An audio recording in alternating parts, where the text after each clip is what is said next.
कतै पुग्नु नै छैन।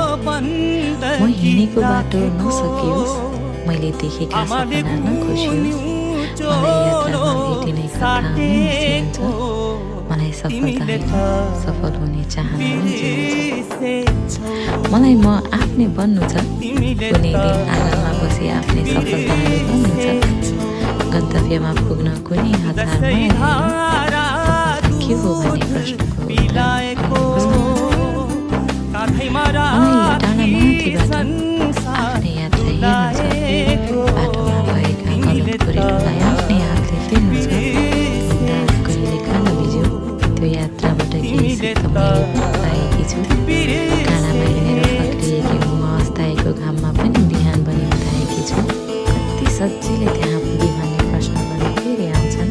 म जवाफमा भन्दा मेहनतमा विश्वास गर्छु। प्रश्न गर्ने व्यक्तिले दिन आफै जवाफ पाउँछन्। फेरि मलाई त त्यो नदी जस्तै बग्नु छ, जसको कुनै अन्त्य छैन। बाटोको चट्टानले रोक्न खोज्लान्, रोकिए भने त्यो म होइन। सहज त नहोला, सहज बाटो रोज्ने पनि त म होइन। मलाई अघि बढिराख्नु छ, तर कतै पुग्नु